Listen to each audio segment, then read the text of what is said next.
So the goal of today was really to bring people together so there was a baseline foundational understanding of what generative AI is.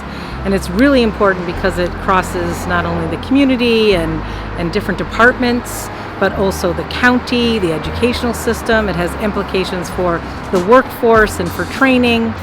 So it's not really an IT issue only.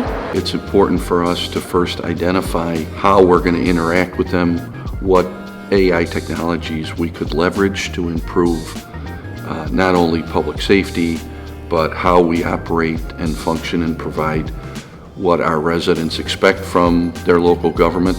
When you look at who's in the room today, you see so many city leaders, department leaders, but you see so many of our community partners from the business community.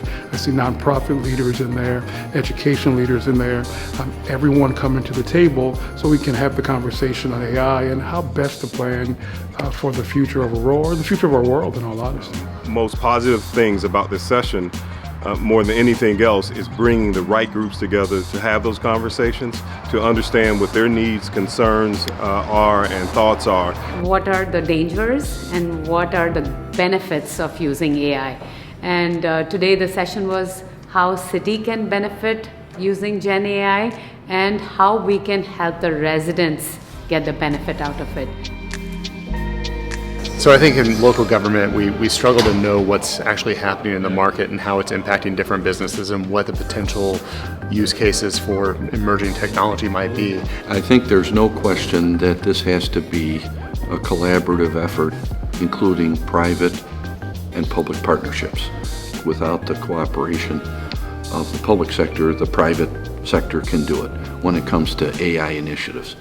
But the key there is going to be identifying opportunities where we can leverage as a city these collaborations to improve our service delivery, improve our education and our informational capacity.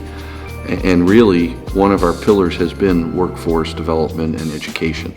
And so with this being an emerging area, just like we've done in the past with our fiber optic network and our accessibility to not only our own services but to other key sectors of our community, we're going to need to take it to the next level with AI.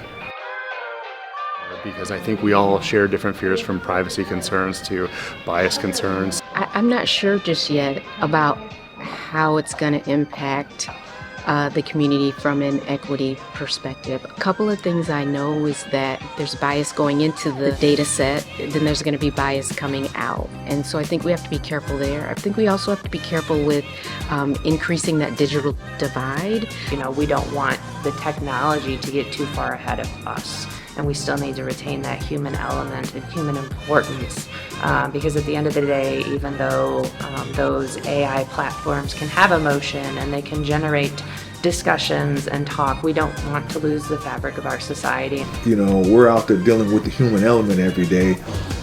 We have to be able to provide people with compassion and understanding and different things of that nature. And if, you know, you can't rely on a computer to do that. So that's why we still have to have compassionate people who care about the community, who want to do a good job because they want to see the community get better. But we also have to rely on technology to fill that gap where we can be more efficient and effective in doing what we're trying to do. We do everything as a local government. We strive to do everything for the greater good and what's in the best interest of the public. That includes public safety. And that includes obviously respecting people's rights to privacy and everything that could go wrong with unchecked AI.